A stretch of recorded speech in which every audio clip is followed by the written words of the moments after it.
with us here on set. He's got the business news for us today. He's starting, in fact, in Luxembourg, aren't you, Cole? Eurozone finance ministers, they're set to meet. Main item on the agenda, perhaps inevitably those rising energy prices. Yeah, that's right, Stuart. The issue expected to dominate the two-day meeting, which kicks off later this afternoon. Natural gas and electricity prices soaring across the continent. States have unveiled measures to try and reduce costs for consumers. The EU system for setting electricity prices is also under fire, with the French government arguing it's overly dependent on gas prices. Along with Spain, it's called for reforms to lower costs, though not everyone is on board. Carol Scarlett reports. Natural gas and electricity both have rocketed in price since the start of the year.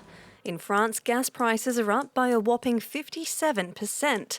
The combination of low natural gas supplies in Europe and high demand amid pandemic recovery is to blame for the energy crisis, a topic that has governments worried and that's set to dominate talks at the Eurogroup meeting this Monday.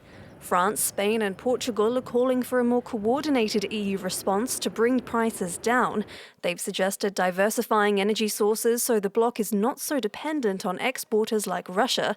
Another option, they say, could be the creation of a European reserve, comparing the group purchase of vaccines to a group purchase of gas. The EU's energy pricing system has also come under fire. France, which derives 70% of its electricity from nuclear energy, says the system is overly dependent on the price of natural gas. We're taking the full brunt of this increase in gas prices, even though we are independent in terms of electricity production. It's totally absurd.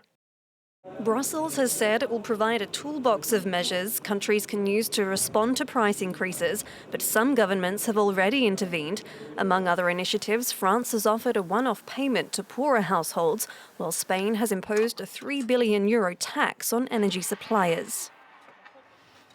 Keris Garland there. What about the markets then, Cole? How are they faring at the start of the week? Well, the major European indexes are opening in the red, the CAC 40 and the DAX over in Frankfurt, both down around 0.5% there, 0.5%.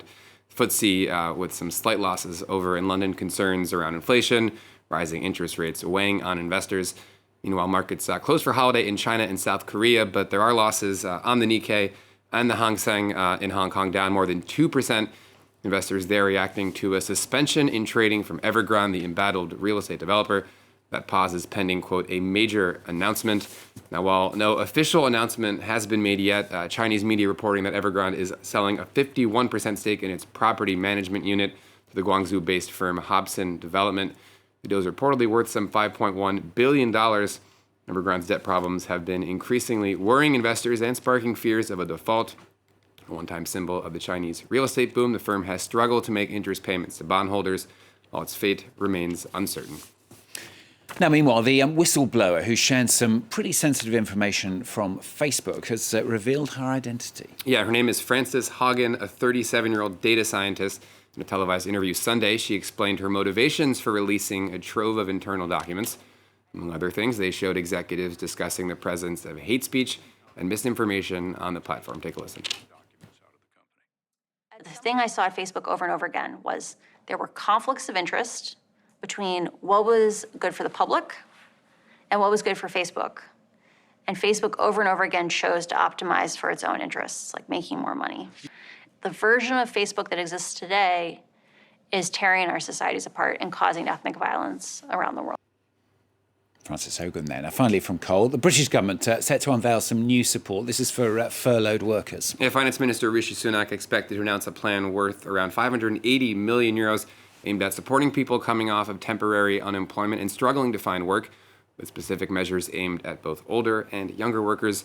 The UK's pandemic furlough scheme is credited with saving some 11 million jobs, though it finally came to a close last Friday.